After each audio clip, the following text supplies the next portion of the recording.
Evangelho segundo Marcos, capítulo 5, a partir do versículo 1 diz: Jesus e os discípulos chegaram a outra margem do mar, a terra dos Gadarenos.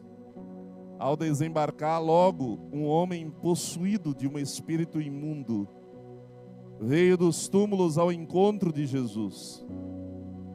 Esse homem vivia nos túmulos e ninguém podia prendê-lo, nem mesmo concorrentes, porque tendo sido muitas vezes preso com correntes e cadeias, as cadeias foram quebradas por ele e as correntes foram despedaçadas, e ninguém conseguia dominá-lo. Andava sempre de noite e de dia, gritando por entre os túmulos e pelos montes, ferindo-se com pedras. Quando de longe viu Jesus, correu e prostrou-se diante dele, gritando em alta voz: "O que você quer comigo, Jesus, Filho do Deus Altíssimo? Por Deus, peço-lhe que não me atormente." Ele disse isto porque Jesus tinha dito a ele: "Espírito imundo, saia desse homem." Então Jesus lhe perguntou: "Qual é o seu nome?" Ele respondeu: "Legião é o meu nome, porque somos muitos." E pediu-lhe com insistência que não os mandasse para fora do país. Ora, uma grande manada de porcos estavam pastando ali pelo monte, e os espíritos imundos pediram a Jesus: "Mande-nos para os porcos, para que entremos neles." E Jesus o permitiu. Então, saindo os espíritos imundos, entraram nos porcos, e a manada, que era cerca de 2.000, precipitou-se despenhadeiro abaixo, para dentro do mar, onde se afogaram. Os que tratavam dos porcos fugiram e foram anunciá-lo na cidade e pelos campos. Então o povo saiu para ver o que tinha acontecido. Aproximando-se de Jesus, viram o endemoniado, o que antes estava dominado pela legião, assentado, vestido e em perfeito juízo, e temeram. Os que haviam presenciado os fatos contaram-lhes o que tinha acontecido ao endemoniado, e também falaram a respeito dos porcos, e começaram a pedir com insistência que Jesus se retirasse da terra deles. Quando Jesus estava entrando no barco, aquele que antes estava possuído pelos demônios pediu com insistência que Jesus o deixasse ficar com ele. Jesus, porém, não o permitiu.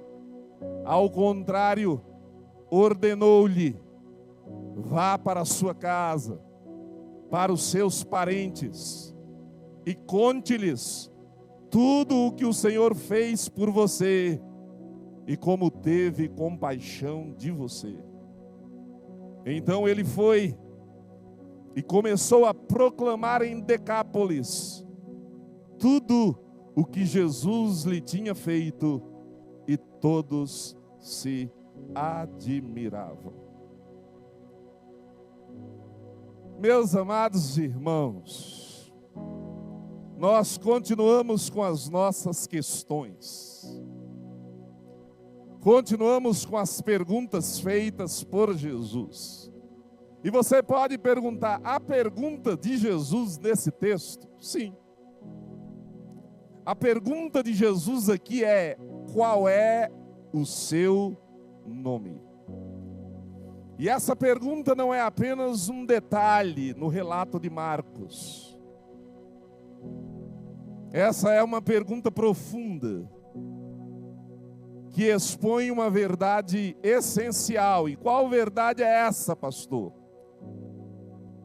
A verdade que essa pergunta nos traz, nos comunica, é a verdade de que a nossa identidade, ela pode ser destruída por forças externas ou internas, mas Cristo nos chama para sermos restaurados à imagem de Deus. A nossa identidade pode ser destruída por forças externas ou internas. Porque o diabo pode atacar você do lado de fora. E aí? E o diabo pode atacar algumas outras pessoas do lado de dentro. Ele pode tanto oprimir alguns, como pode possuir outros. E no caso desse homem aqui, é uma possessão. E não é uma possessão qualquer. É uma possessão numerosa, grandiosa. Aqui não se trata de uma pessoa que foi possuída por um demônio. É alguém que está possuído por cerca de 6.000 demônios. Imagina. Alguns aqui nunca tiveram a experiência de lidar com gente endemoniada. Mas o endemoniado é uma cena feia, horrível, horripilante. E eu posso encontrar uns outros sinônimos aí para essa situação. Mas o certo é que uma pessoa endemoniada, ela está com a sua identidade destruída, dominada, controlada. Mas esse texto nos mostra que por maior que seja a possessão, o domínio, a destruição, há um Cristo, há um Senhor que pode restaurar as pessoas, estejam elas no nível que tiver de destruição da sua identidade. Porque o desejo de Deus, o desejo do Cristo, sempre é restaurar a imagem do ser humano. É sempre transformá-lo, é sempre melhorá-lo. Hoje, Jesus faz a mesma pergunta a cada um de nós. Quem somos? Em quem estamos nos tornando?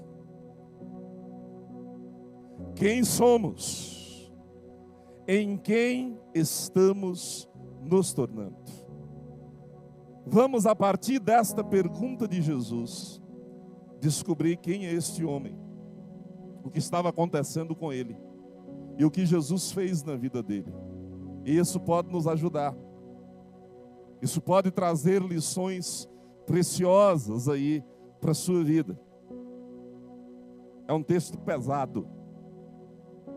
Talvez seja a cena mais pesada de confronto de demônios que Jesus teve na sua vinda aqui na terra.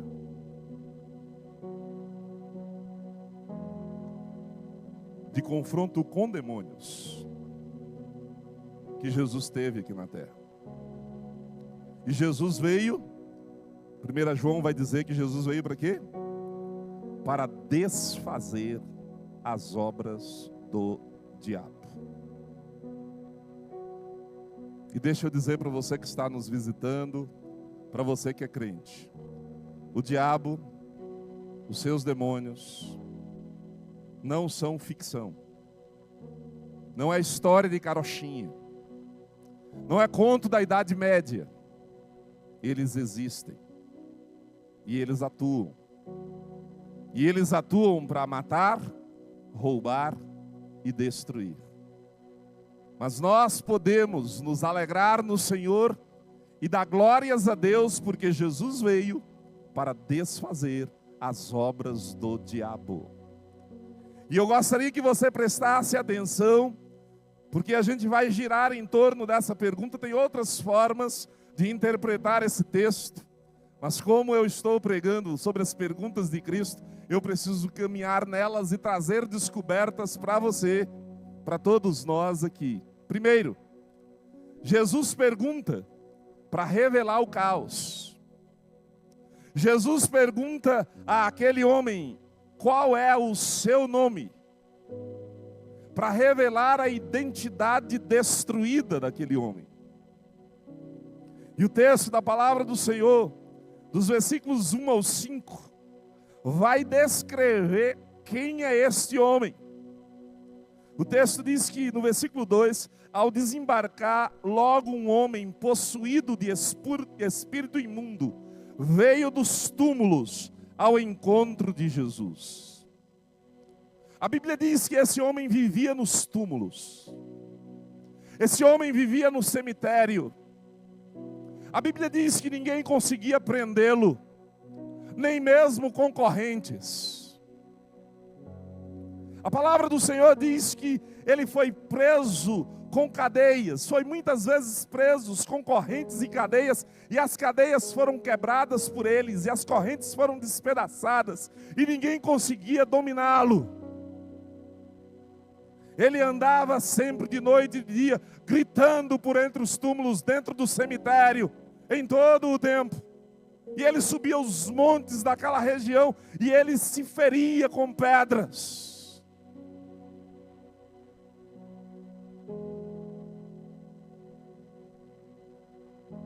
Hernandes Dias Lopes, comentando sobre esse texto, nos diz o que o diabo faz contra as pessoas. Porque o diabo nunca faz nada a favor das pessoas. Sempre o trabalhar do diabo, meus queridos irmãos, do reino das trevas, é contra as pessoas. E como é que ele trabalha contra as pessoas? Analisando esse texto, Hernandes Dias Lopes vai dizer que o diabo, ele domina as pessoas através da possessão. Ele arrasta as pessoas para a impureza. Ele torna as pessoas violentas. E ele atormenta as pessoas. Quando o diabo possui alguém, ele vai arrastar essa pessoa para uma vida de impureza. O texto bíblico diz que esse homem andava nu. Ele torna as pessoas violentas. Esse homem provavelmente quebrava tudo, porque se ele era capaz de destruir as correntes que o prendia, nada ficava inteiro diante dele.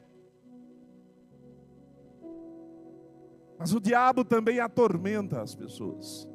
Esse homem é uma vítima, como muitos são vítimas da ação do inimigo, do poder do inimigo.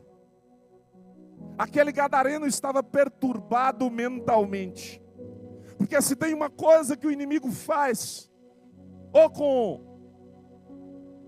opressão, ou com possessão, é mexer na mente das pessoas.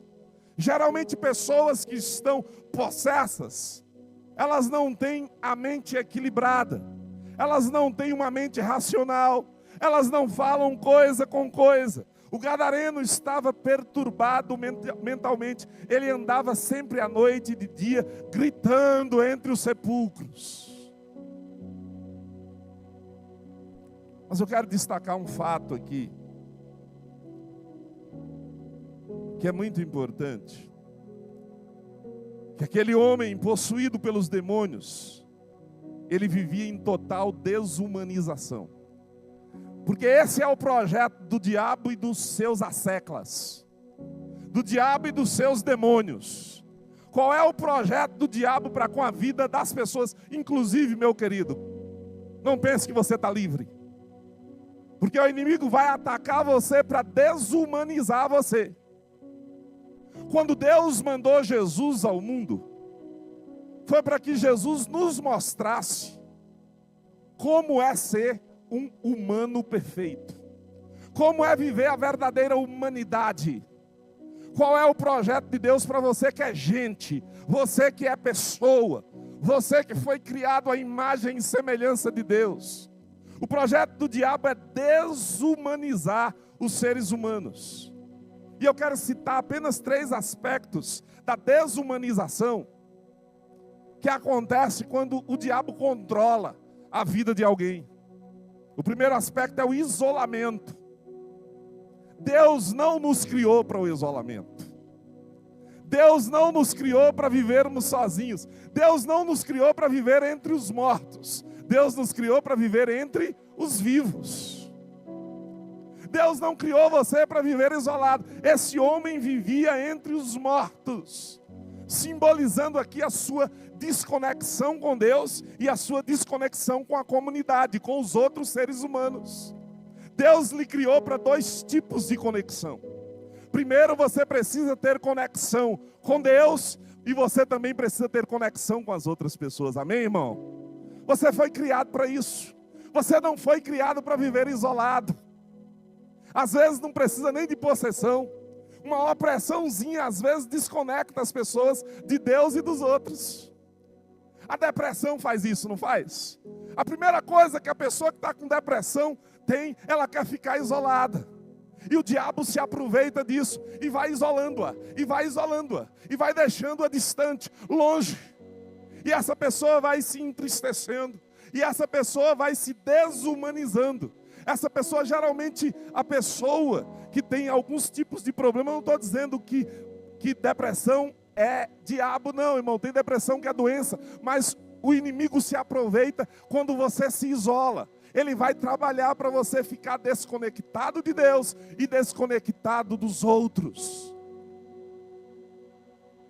O segundo aspecto da desumanização é a autodestruição. O texto diz que aquele homem corria pelos montes, andava pelos montes, gritando de dia e de noite. E ele fazia uma coisa, ferindo-se com pedras. Quem aqui, na sua experiência de família, de igreja, no seu trabalho com escolas, com adolescentes, com jovens, já encontrou um jovem, ou um adulto, ou uma criança que se automutila? Levanta a mão aí. Você está vendo como isso está normal? Automutilação. A automutilação geralmente acontece quando alguém tem uma dor muito profunda. Quando alguém tem um trauma muito profundo. E a pessoa, para ficar livre daquela dor, daquele trauma, ele entende que se cortar dói menos. Ou substitui a dor que está sentindo na alma. Aquela dor maior, não menor, aquela dor maior, aquela dor física, vai acobertar a dor da alma, a dor do espírito, a dor de dentro. É por isso que as pessoas se cortam. Mas isso é projeto do inimigo. Isso é ensinamento do diabo. Nos dias atuais, para as nossas crianças, para os nossos adolescentes, para os nossos jovens. E nós não podemos aceitar isso com normalidade. O diabo está trabalhando para destruir a vida de muita gente. Porque todo trauma pode ser tratado. Toda dor pode ser enfrentada com a graça e com a misericórdia do Senhor, com a ação de Deus, com um movimento de oração do povo de Deus, com gente que vai lá e visita, e abraça, e dá amor, e dá cuidado para essas crianças, para esses jovens, para esses adolescentes. Esse homem se cortava, esse homem se automutilava. O diabo, ele não tem técnicas novas, ele continua usando as mesmas técnicas que ele sempre usou. Porque se tem uma coisa que ele não tem, é criatividade, porque a criatividade pertence ao Criador, ao Deus Todo-Poderoso. Mas infelizmente, mesmo sem ter criatividade, ele continua destruindo a vida de muitas pessoas. E nós precisamos, irmãos, como servos do Senhor, irmos até esses lugares, chegarmos até essas pessoas para que as obras do diabo sejam desfeitas em nome de Jesus. E às vezes isso pode estar acontecendo na sua família, na sua casa, com um jovem, com uma criança que está perto de você, com um adulto. E você precisa ser instrumento de libertação, porque Jesus está em você, amém? Porque o poder do Espírito Santo está em você, querido. Porque você carrega um poder que é capaz de enfrentar a quantidade que for de demônios. Não tema, não tenha medo. O Senhor lhe capacitou para que você seja instrumento de libertação, instrumento de transformação na vida das pessoas. O diabo desumaniza, isolando, fazendo com que as pessoas se autodestruam e fazendo com que as pessoas se despersonalizem. O que o diabo quer é que as pessoas não tenham personalidade, não seja persona, é a palavra latina para pessoa. Você é uma pessoa. Quem vive num cemitério não é gente. Cemitério é lugar para defunto. Se você está vivo, você precisa viver nos lugares onde as pessoas estão. Você não pode se despersonalizar. A identidade daquele homem estava tão fragmentada que ele não podia ser reconhecido como pessoa. Quando Jesus pergunta para ele qual é o seu nome, o que é que ele diz? Por trás da resposta ele está dizendo, não sou eu, é ele. Ele está dizendo assim, não sou eu, são eles. Porque quando alguém está endemoniado, e aquele que vai exorcizá-lo pergunta, quem é você? Quem vai responder não é a pessoa, porque ela já foi despersonalizada, já foi escravizada, já foi tomada, já foi possuída. E aqui quem responde para Jesus não é o homem, porque ele já não tem mais voz. Porque se há uma coisa que o diabo faz quando possui alguém, é tirar a sua personalidade. Geralmente a pessoa é totalmente diferente daquilo que ela é na normalidade. Quando ela volta à normalidade, você diz, é essa pessoa? Não, não é. É outra pessoa. É o inimigo agindo na vida daquela pessoa. Isso eu falo de possessão.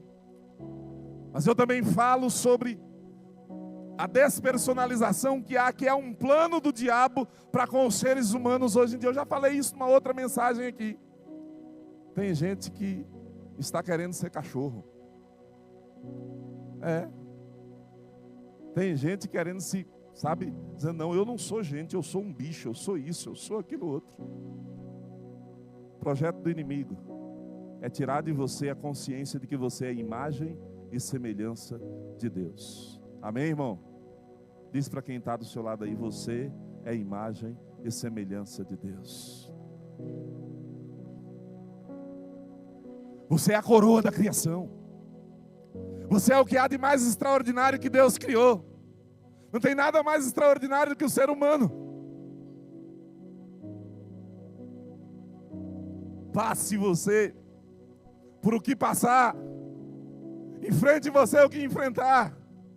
Tenha passado você por o trauma que for, por a rejeição que for, tenha você tido a família que for, você continua sendo humano, ser humano criado à imagem e semelhança de Deus.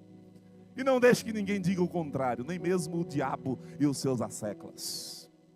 Você é gente. E é isso que Jesus vai tratar na vida daquele rapaz. Ele está desfigurado. Ele não se parece mais com um ser humano. Esses dias eu vi algumas cenas, não sei se no Multiplique ou em algum lugar que eu entrei na Junta de Missões Nacionais, e mostrando quem eram as pessoas antes e no que elas se tornaram depois que foram recuperadas das drogas. Nós ouvimos uns 5 testemunhos lá no Multiplique de gente que viveu 30 anos usando crack e hoje, depois de liberto, aí eles mostravam a foto anterior e a foto atual. É outra coisa, irmãos. Quando Jesus entra na vida de alguém, Jesus reconfigura a pessoa. Jesus dá beleza de novo. Jesus faz diferente de novo. Jesus, quando entra na vida de alguém, ele normaliza a pessoa, ele naturaliza a pessoa.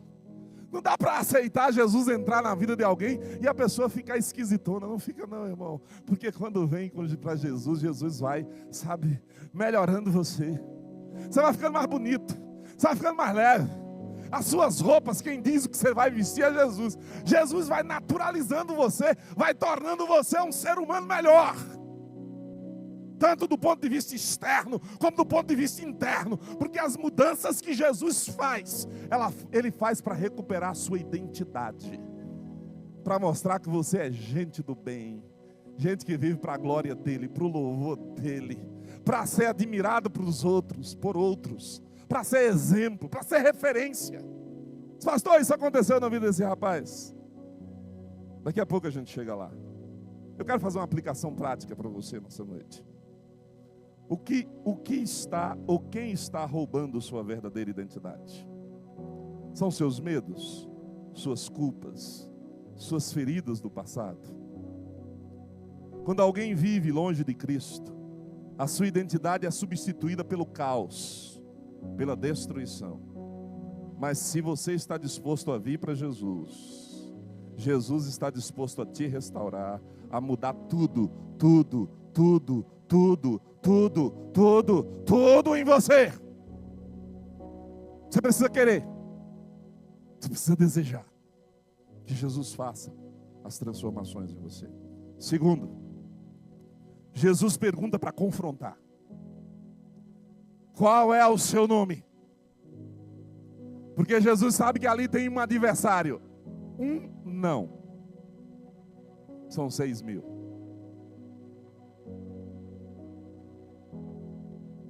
E Jesus é poderoso, irmão. Jesus sozinho enfrentou 6.000 demônios. Pastor, que coisa espetacular. Se uma legião aparecer diante de você e você estiver com Jesus, você vai enfrentar também em nome de Jesus. Tenha coragem, meu irmão. Esse negócio aí é complicado. Às vezes você enfrenta umzinho só. Jesus. Aquele homem, ou os demônios perguntam: que temos nós contigo, Jesus, Filho do Deus Altíssimo? Conjuro-te por Deus que não me atormentes. É interessante que a presença de Jesus provoca reação imediata. É assim ou não é? Quando o povo de Deus chega em algum lugar, provoca ou não provoca? Reação imediata. Quando um crente de verdade, cheio do Espírito Santo, cheio de Deus, chega num lugar, provoca ou não provoca a reação do reino das trevas? Provoca. Se você é cheio do Espírito Santo, imagina Jesus. Ele havia acabado de acalmar uma tempestade. E os discípulos perguntam: quem é este que até o vento e o mar lhe obedecem? E ele foi lá do outro lado só para fazer uma coisa: libertar esse homem. Uma vida vale mais que o mundo inteiro. Amém? Você crê nisso, irmão? Você crê que uma vida vale mais que o mundo inteiro? Se você tiver que dar todos os seus bens para salvar uma vida, você daria? A Bíblia diz que aqueles 6.000 demônios entraram em 2.000 porcos. E eles se afogaram. Só que tem um porém. Os porcos eram o negócio de Gadara. O negócio de Gadara faliu. E eles expulsam Jesus por quê? Por que aquela cidade toda expulsa Jesus dali? Por quê? Porque para os seres humanos, dinheiro é mais importante que gente. Não é de agora não, é desde épocas pretéritas. Eu estou dizendo para seres humanos que não têm Deus. Agora para você que já tem Jesus no seu coração. Se o dinheiro for mais importante do que a sua esposa, do que o seu esposo, do que os seus filhos, tem ação do demônio na sua vida. Pastor, você está pegando pesado, é isso mesmo. E não retira uma vírgula. Se Se o dinheiro for mais importante do que pessoas na sua vida, você está se permitindo ser usado por um inimigo. Dinheiro não é o valor mais importante. O valor mais importante são pessoas. Foi por pessoas que Deus deu o seu maior tesouro para vir à terra, morrer nesse mundo, morrer em uma cruz pelos nossos pecados. Deus tinha o que os céus tinha, Deus deu o que os céus tinha de melhor. Jesus Cristo. Jesus Cristo.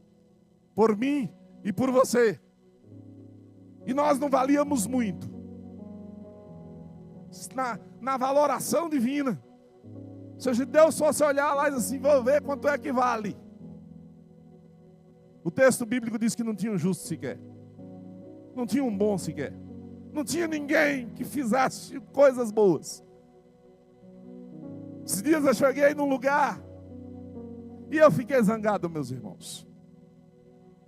Porque eu fui dar o CNPJ da igreja para alguém, e na hora que chegou naquele 1000 ao contrário, alguém aqui, em algum lugar, disse assim, 1000 de baiano. Pense que eu fiquei irritado.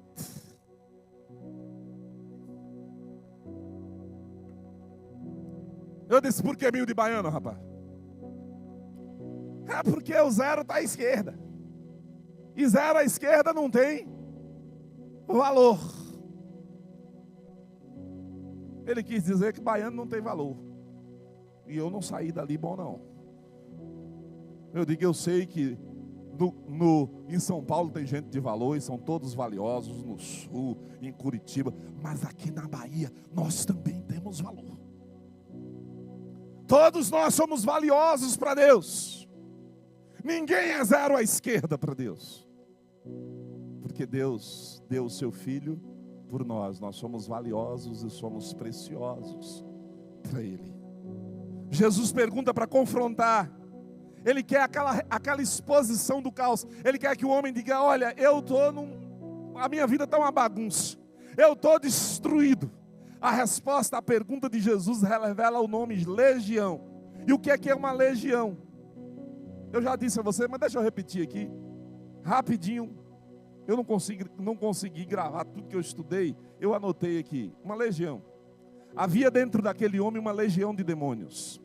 Legião era uma corporação de 6.000 soldados. Nada infundia tanto medo e terror quanto uma legião romana. Era um exército de invasão, de crueldade e de destruição. A legião romana era composta de infantaria e de cavalaria. Por onde uma legião romana passava, deixava um rastro de destruição e de morte. Uma legião romana era irresistível. Uma legião romana era a mais poderosa máquina de guerra dos tempos antigos. Quando o homem diz, eu sou uma legião, ele está dizendo, por onde eu passo, eu deixo rastros de destruição. Imagina a família daquele rapaz. Imagina a comunidade onde ele vivia. Como tinha sido destruída pelas ações do inimigo na vida daquele rapaz. Havia um poder de destruição dentro daquele homem, que transformou aquele homem, transformou a sua vida num verdadeiro inferno.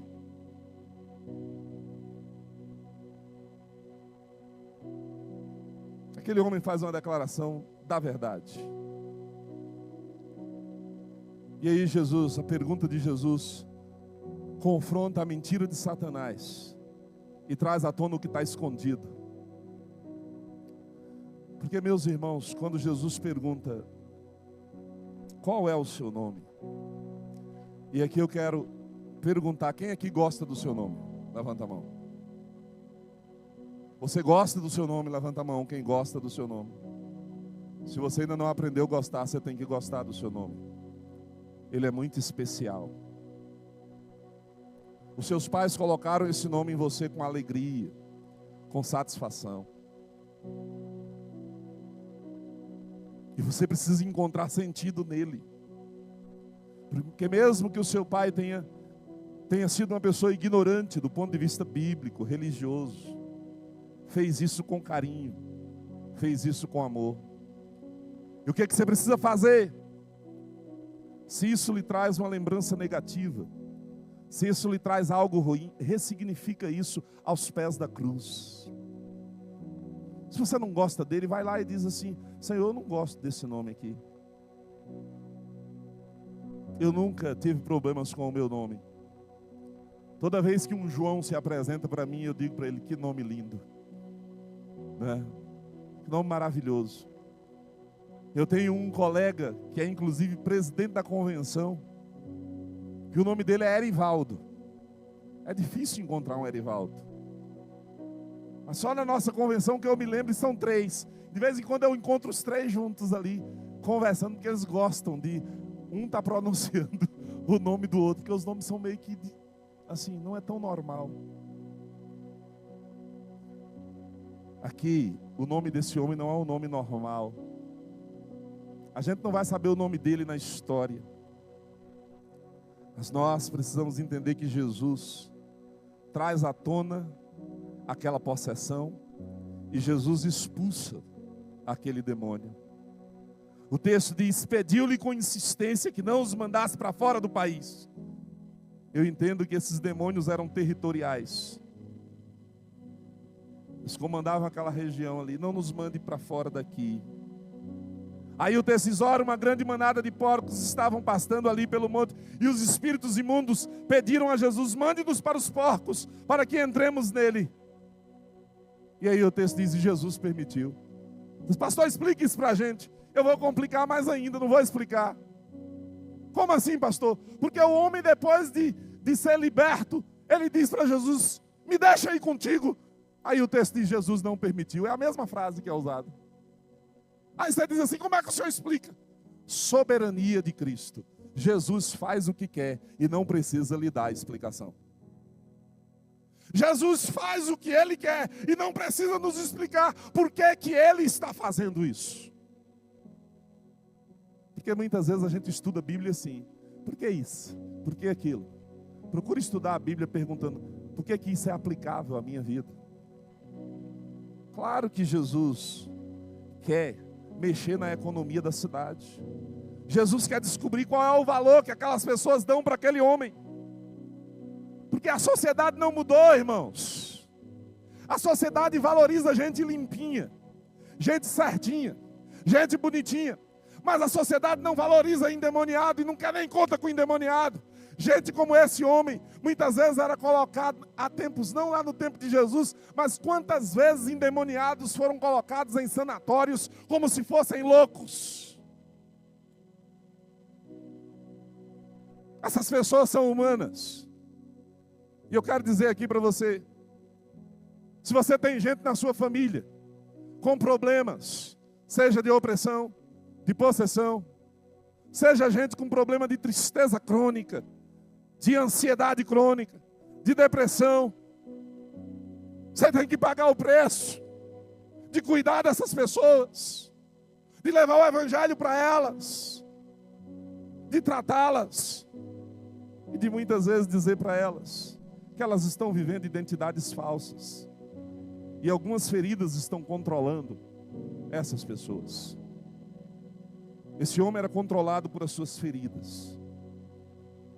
Eu não sei o que tem controlado a sua vida. Eu estou indo para o último ponto, para a gente concluir nessa noite. Terceiro, Jesus pergunta para reconstruir a identidade. Jesus pergunta para ele: qual é o seu nome? Ele diz: Legião. E o Senhor expulsa os demônios, manda para os porcos. Os porcos se afogam, se precipitam no despenhadeiro abaixo. Os cuidadores dos porcos fogem, vão para a cidade e contam história. E nos campos e contam história. O ser humano não mudou. Todo mundo gosta de novidade. Os caras chegam lá: vocês sabem aquele fulano que andava no cemitério comendo carne de defunto, gritando, quebrando as correntes, todo mundo com medo dele. O demônio foi expulso dele, e os demônios entraram nos porcos, e os porcos se afogaram. Os curiosos de plantão.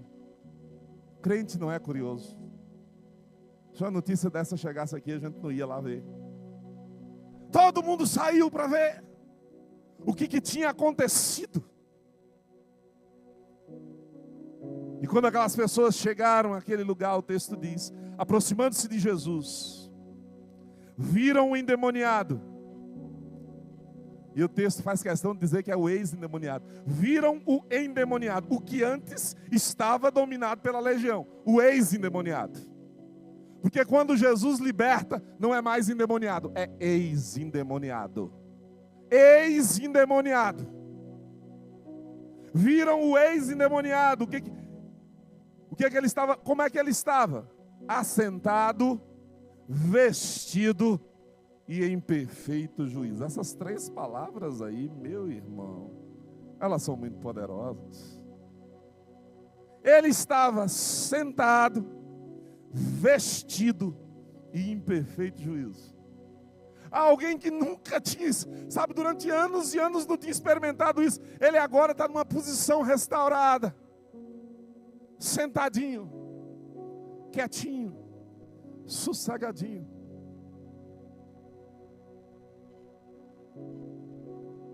Você já teve um menino na sua família que não senta? Tem menino que não senta, não é verdade? Não sossega. Você diz, meu Deus, esse menino. E o menino não tem demônio. Lá na minha família, usava uma expressão que eu nem gosto, assim, esse menino tem outro dentro.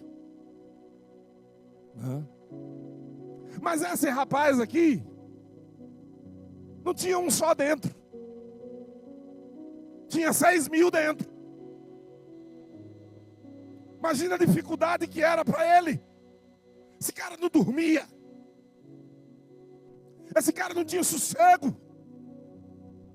Esse homem sofria. Se tem uma coisa que a gente precisa na vida, é de paz. A gente só descobre que a paz tem valor quando a gente perde. Quem aqui gosta de dormir? Não, dormir é a coisa mais extraordinária que tem. E os médicos e a ciência comprova que dormir faz bem em todos os sentidos. Uma noite de sono, meu irmão, é uma coisa extraordinária. Esse homem nunca teve, enquanto teve esses 6.000 demônios, não tem sono. Porque se o cara tem 1, 2, 3, um demônio sossega, outro sossega, você descansa um tiquinho. Mas aqui é 6.000 para revezar. Mas o poder do Senhor é tão grande, que esse homem que não parava, que vivia correndo no cemitério, subindo os montes e gritando, esse homem está sentado, porque a obra que Jesus faz é perfeita, é inteira, é completa, é plena, é de uma vez por todas. O poder do Senhor é para transformar por inteiro. A libertação traz uma transformação completa. Esse homem tem a posição restaurada, ele tem a sua aparência restaurada, a sua aparência de gente digna. O texto diz que ele foi vestido, indicando o retorno à sua humanidade. Oh, queridos, nem vem que não tem. Você já viu algum cachorro se vestindo sozinho? Tem gente aí que para fazer o cachorro ficar parecido com o povo da casa, bota roupinha e tal, e não sei o que, esse aqui, outro. Mas pede a ele para se vestir sozinho. Não vai. Porque roupas é artigo de seres humanos. Esse homem era um bicho, mas Jesus o libertou. E o texto faz questão de dizer que ele estava vestido. Isso aqui, irmãos, é uma representação da justiça de Deus sobre as nossas vidas. Antes de aceitarmos a Cristo, todos nós estávamos nus. Adão, inclusive, quis fazer uma roupinha lá para se cobrir. E fez uma roupinha de folha para cobrir as vergonhas. Aí Deus vem para dar uma melhorada, Deus vem e mata um cordeiro, tira o pelo, a pele e cobre eles, se veste aí por enquanto. Aí Jesus veio, morreu na cruz, para nos vestir com a sua justiça. Cristão precisa entender que você foi vestido com a justiça do Senhor, com o caráter do Senhor, com a santidade do Senhor. E aqui vai um recado para todos nós. Porque você, mulher, porque você foi homem, foi vestido pela justiça, pelo caráter do Senhor. Você não pode andar vestido de qualquer jeito. Você não pode estar se expondo de qualquer maneira, mostrando-se. Gente digna se veste de forma honrosa, de forma correta, de forma coerente. Pastor, é domingo à noite, deixa para quarta. Não, é domingo à noite mesmo. Porque quando a gente recebe Jesus, a nossa humanidade tem que ser diferente. Nós somos humanos diferentes. Nós não podemos imitar o mundo. Nós não podemos viver do jeito do mundo, nos vestir como os mundanos. Não podemos, irmãos. Se você vai para o mundo da moda, hoje o mundo da moda é extremamente influenciado, principalmente por pessoas que não querem aceitar o sexo que tem, a sexualidade que tem. Muitas das roupas que são feitas para que o homem se pareça mulher e a mulher se pareça homem. Não aceite isso na sua vida. Não aceite isso. Terceiro, quando Jesus liberta, Ele transforma por completo. O homem estava sentado, vestido e em perfeito juízo. Mente sã. Tinha mais loucura ali. Não tinha mais. Oh, irmãos. O Evangelho transforma a nossa mente. O Evangelho tem que melhorar a gente. Eu fico assim pensando. Tem gente que diz que é crente, mas meu Deus do céu, que mente é essa? Tem Jesus. É Jesus mesmo que está aí dentro? Ou o quê? Pelo amor de Deus. Se você recebeu Jesus, você tem que ter mente renovada. A palavra do Senhor diz que a nossa mente tem que ser renovada, tem que ser transformada dia a dia. Transformai-vos pela renovação da vossa mente, para que experimenteis qual seja a vontade do Senhor, a boa, agradável e perfeita vontade do Senhor. Não podemos ser crentes.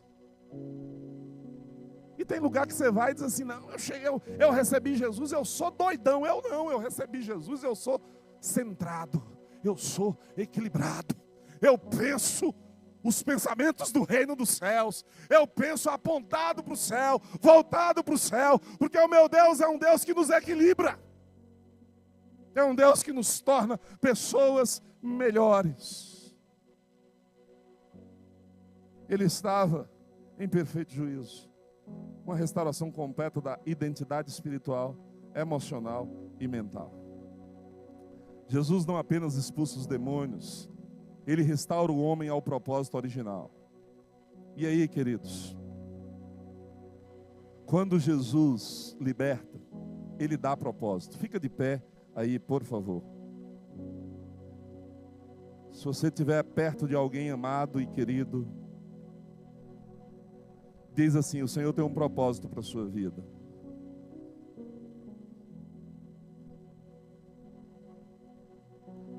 Há propósito de Deus para a sua vida, para a minha vida, para as nossas vidas. Se Deus usar você, olha aqui para mim. Se você confrontar alguém um dia, alguém que esteja endemoniado, quando aquela pessoa for liberta, a primeira coisa que aquela pessoa tem que ter vontade de fazer é seguir Jesus. Quando Jesus estava entrando no barco, aquele ex-endemoniado, aquele que antes estava possuído pelos demônios, pediu com insistência que Jesus o deixasse ficar com ele. Eu quero te seguir. Eu quero te seguir. Uma certa vez, eu morei perto da casa de umas pessoas.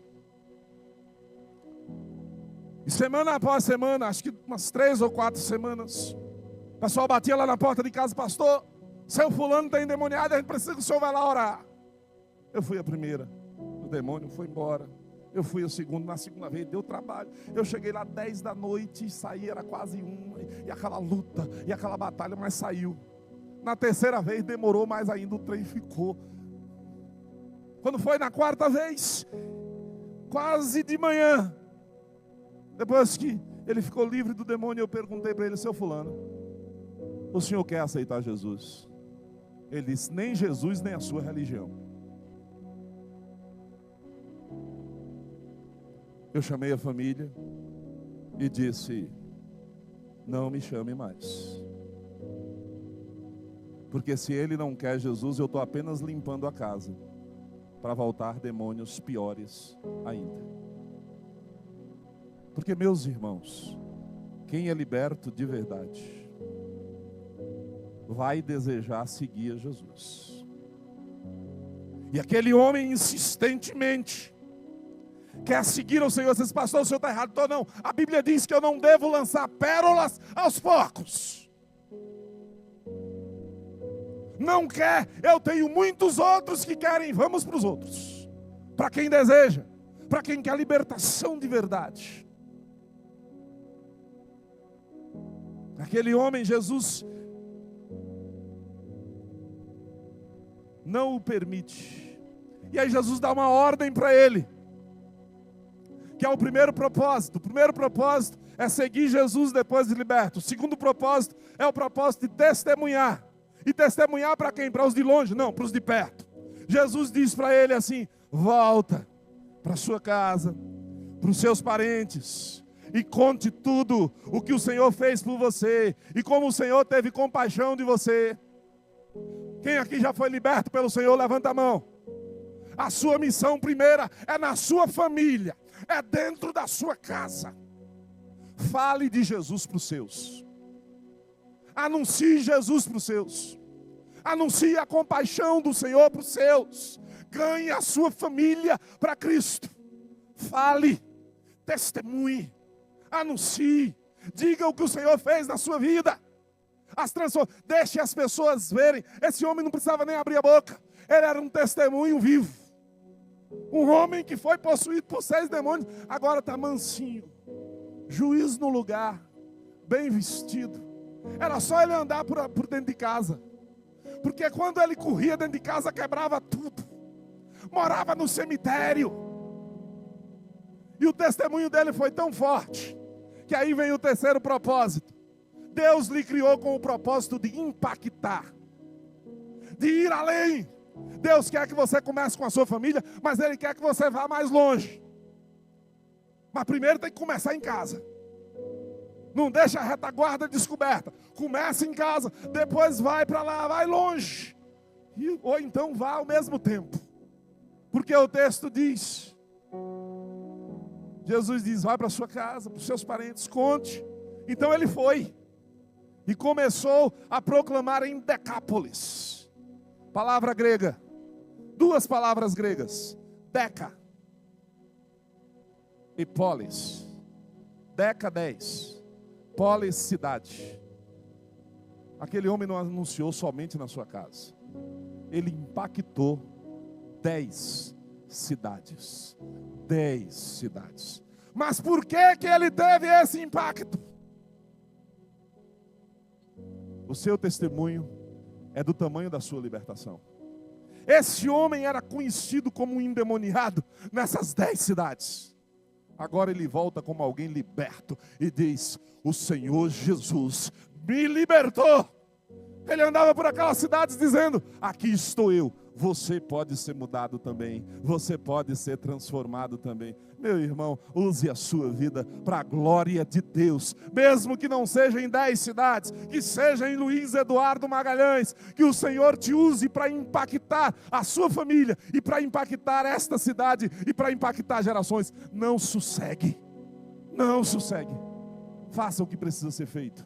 Seja instrumento de Deus para abençoar a vida das pessoas.